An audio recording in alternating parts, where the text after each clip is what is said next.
Peuple de Dieu, shalom, shalom, people of God, bless you, nous vous saluons, nous rendons grâce à notre Dieu au nom de Jésus. Shalom, shalom, balinga mikatina kolo, to pamboli bino to pamboli bino na kombo na Yesu Kristo.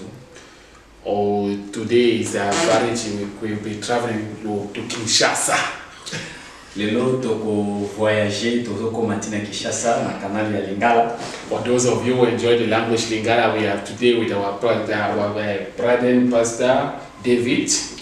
Pour ba oyo ba sepela kana langi ya Lingala ba oyo ba lobaka yango tozalia wana Pasteur David all the way from Congo. Oh, il est Azaya RDC. So please just connect. Share with your friends, we are waiting for you. Share with people, you know, your groups, we are waiting for you. En tout cas, vous se connectez massivement. Vous partagez par vos camarades, tous ça pour Nabino. So we are about to start. Tous ça déjà pour Banda. Before we start, pour déjà to Banda. Shall we pray? Troki déjà pour Sambela. Our God and our Father, we just want to thank you and give you all the praise. Thank you for this day because you knew that this day was going to come. Lord, as we're going to share your word, touch our heart, use us as instruments and help the word, oh God, to change people's lives in Jesus' name. Amen. Amen. Amen. Amen. Please, before we start, pardon, avant to Banda, I want you to share. Nalingi o partager. I want you to share with your groups. Nalingi o partager na groupe. You know the gospel, you don't keep it for you alone. Maloba ya Nzambe to bomba mo pona biso mo hotel. We share the gospel. To partager ka maloba ya Nzambe. So I have something to share with you today. Nazali loko mo ya kopagwa ya kabulana mino lelo. But I want you to all, I want your loved ones to be also part of this. Nalingi yo pe ozala moko ya yo participer na programme oyo. So now share with your friends. Alors yo pe sikoyo support na yo, aide na yo ezali o partager amona ba camarades. Share with your groups. Partager amona groupe na yo. We'll be talking about the love of God. To lobela molingo ya nkolo ya Nzambe na biso. The two greatest commandments. Les deux commandements. We have two great commandments. Tous on a des grands commandements. The Bible says Bible le dit in the book of Matthew, na book ya Matthieu, mukanda ya Matthieu, chapter 22, verset chapitre 22, from verse 36. Verset na kobanda na verset 36. The Bible says, Bible zoloba.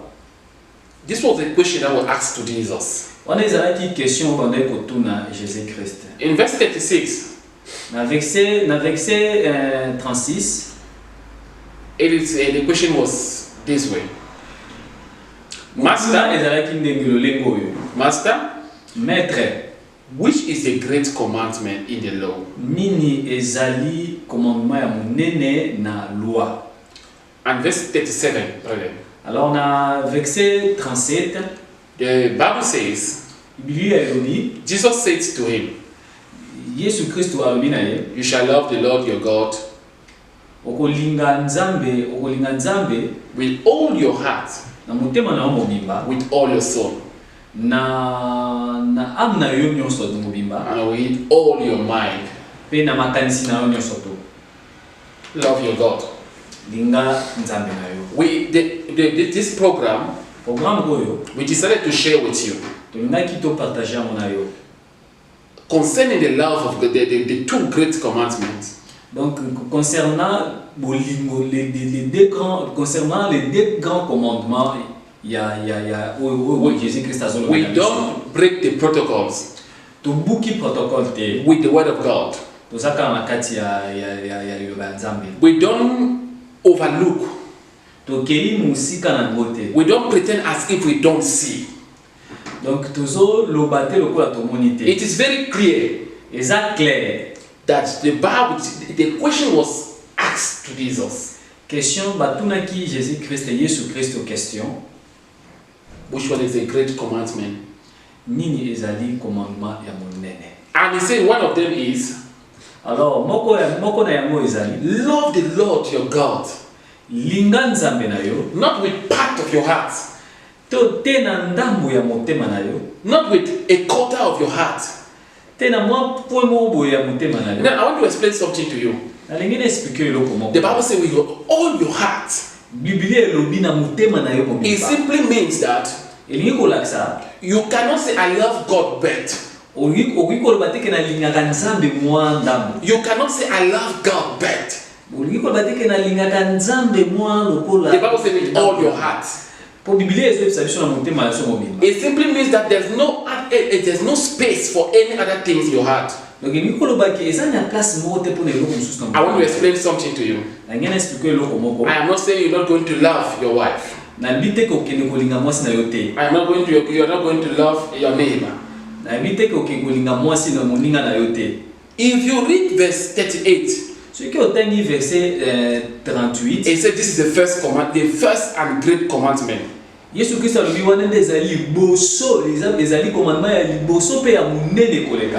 said verse 39. Love, and the second is like this. You shall love your neighbor as yourself. So no matter what we do, no matter how many days you fast, no matter how many days you take in prayer, if you don't love God, you are just wasting your time. The Bible says it's a great commandment. We don't go around. We don't try to break the protocol. He said, God said, love me with all your heart. Not I love God, but sometimes I can still go and see our traditional healers. The Bible says God wants to take part. He wants to take the whole of your heart. He wants to take everything. He doesn't want to give your heart. He doesn't want a place. You will not have a place for any other person but only God. But I want to explain to you something. God knew very well. Let me say that God knows very well that it will be impossible to say even that you love your wife if you don't love him. Because somebody I know at your house now, right now, I know someone where you are right now. You are saying to your loved one, honey, I love you. Like we normally do that, you have taken my heart. Nobody can take your heart. Because God cannot share the glory. He cannot share your heart with any other person. So alcohol cannot take your heart. You cannot say I love God, but let me drink. Let me be a drunkard. You cannot say I love God. Let me take somebody's husband. He has taken my heart. Or his money has taken my heart. Because God does not share the place in your heart. He wants to be there, only him alone. So my friend, here I'm here today. Don't even try. Don't even try to fight to love your neighbor. The problem is with you. Don't try to love people around you. If you don't love God, you cannot love the people around you. The Bible says, if you say you love God, God you cannot see, and you hate your neighbor, how can you hate somebody you see and love somebody you don't see? In another word, he simply wants to tell you that if indeed you love me, you will love people around you automatically. But because God is love, it is what is inside you that can come out of you. You don't need to start fighting to love people around you. People around your workplace. Those who have really done bad things to you. Don't struggle to love them. The question is here. Do you love God? Because the moment you start loving God, not in part, the moment you start loving God, not 20%, not 80%.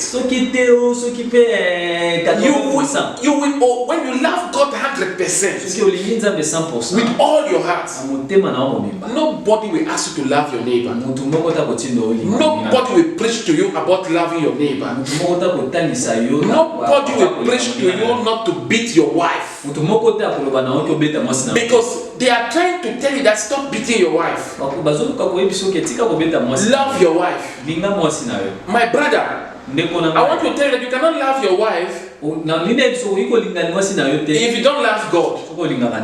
You can only love your wife if you love God. We don't break the protocol.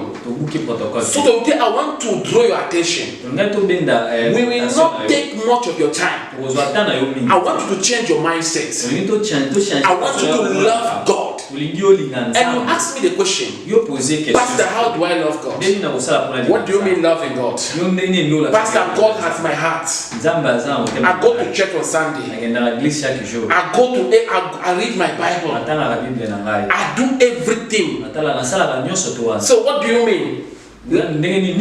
I should love God. I was born in a Christian family. But you will ask me, I know you will ask me now, the pastor, please elaborate more. What do you mean I should love God with all my heart? When all I do with the whole of my life is to go to church. We even had a crusade last week. A crusade, convention. Donc semaine passée. I was in Ashes today. It's a long program. But I'm going to be with you. And I want to let you know, as I conclude now, we are going to continue next time. The question you are asking right now, Pastor, I've been in church the whole of my life. The problem is a sin. We are going to talk about it next time. A heart where there is sin, that